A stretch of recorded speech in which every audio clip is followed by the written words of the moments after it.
उरण हत्याकांडात मोठी अपडेट समोर आली असून यशस्वी शिंदेची हत्या केल्यानंतर आरोपीने तिचा लपवलेला मोबाईल पोलिसांच्या हाती लागला आहे। रेल्वे ट्रॅकच्या बाजूला एका टॉवर खाली हा मोबाईल लपवण्यात आला होता, पण पावसात भिजल्याने तो सुरू होत नाहीये। त्यामुळे पोलिसांनी तो मोबाईल फॉरेन्सिक लॅब मध्ये तपासासाठी पाठवलाय। हत्येसाठी वापरण्यात आलेला सुरा सुद्धा पोलिसांनी हस्तगत केलाय। गुन्ह्यातील महत्त्वाचे पुरावे हाती लागल्याने आरोपी दाऊद शेखला कडक शिक्षा सुनावण्यासाठी याची मदत होणार आहे। गेल्या 5 वर्षांपासून आमच्या दोघांमध्ये मोबाईलवरून संपर्क होता अशी कबुली अटकेनंतर दाऊद शेखने दिली आहे। मात्र यशस्वीचा मोबाईल गहाळ झाला होता, त्यामुळे पोलिसांकडे दाऊदने कबुली दिल्यानंतरही बक्कळ पुरावा नव्हता। आता यशस्वीचा मोबाईल सापडल्यामुळे पोलिसांना या प्रकरणाचा तपास करणे आता आणखी सोपे होणार आहे।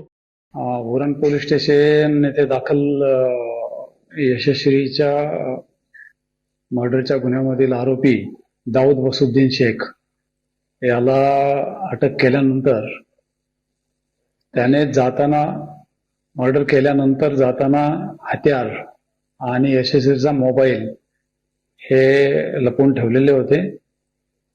ते दोन्ही तपासी अधिकारी एसीपी पोर्ट डिव्हिजन यांनी त्याच्या निवेदनावरून पंचासमक्ष हस्तगत केलेले आहेत।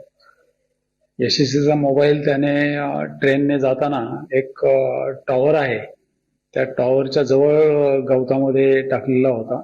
त्याने अकॉर्डिंगली तिथं पंचासमक्ष लीड केलं आणि त्या जागेवरून तिचा मोबाईल मिळालेला आहे। मोबाईल पावसात भिजल्यामुळे आता तो चालू होत नाही, तर तो फॉरेन्सिक सायन्स लॅबला पाठवून त्यातला डेटा आणि रेकॉर्ड्स एक्स्ट्रॅक्ट करण्याची प्रक्रिया सुरू आहे। शिवसत्ता टाइम्ससाठी प्रवीण पाटील, उरण।